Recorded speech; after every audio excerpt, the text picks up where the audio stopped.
So we're going to talk about Postgres. So you can see down here PostgreSQL. The way you pronounce that aloud is Postgres, just so you know. Great open source database, has a huge market share, very well used with Node in particular. Has some really killer features, which I'm excited to talk to you about today. Very flexible, scalable, yeah, very good database. So that's what we're going to talk about today. So going back here, I'm going to get out of Mongo. And here I'm going to say docker ps. I called this test Mongo. So I'm going to say docker kill test Mongo, just so you know this is going to actually, kill the server and will drop all of your data. So if you want to keep it around, just leave this running.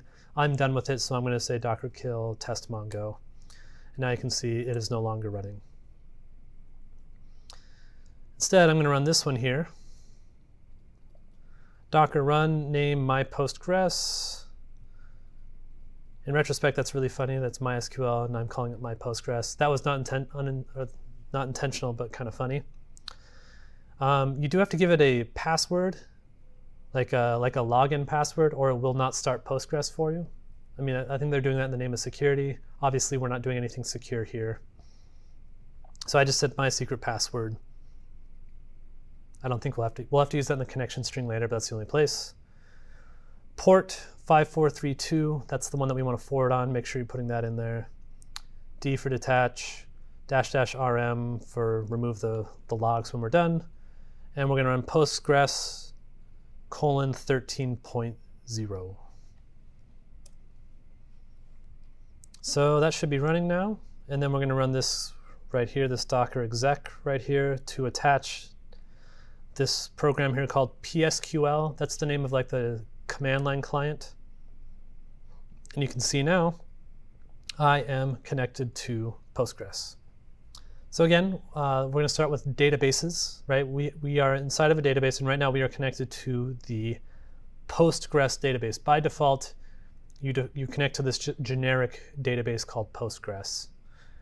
We want to use something else. So let's make our own and call it message boards. So we're going to say create database message boards. Very critical here that you put semicolons. Postgres doesn't know you're done until you put a semicolon. And then you know something is successful when it tells you that it repeats back to you, like, I created a database. It'll say back to you, create database. Okay, so now we've created a database, and now we have to use that database. So the way that we'll end up doing that, not use, oh, connect, that's what it is. Sometimes it's a struggle to keep all of these various syntax in my head. All right, so you're going to say \c message boards. And then it'll say you are now connected to the database message boards as user Postgres. So the / character is kind of the, you can also, by the way, also say connect. So the C is just short for that.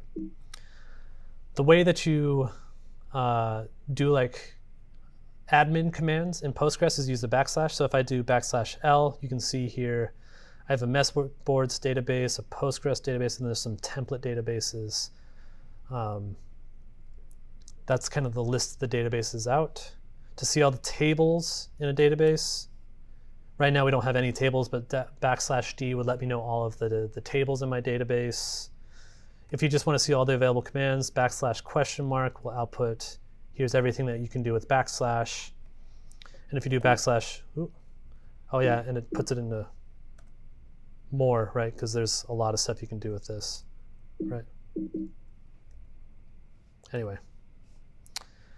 And then \h, this will let you know, here's all the various different kinds of queries you can do. Again, that can sometimes be useful. I don't know why it keeps beeping at me. That's fine. You can hit Q to get out of those lists, by the way, and Q will drop you out of those lists. And then lastly here, you can do dash dash. And that's a comment. How you do a comment in SQL is with dash dash.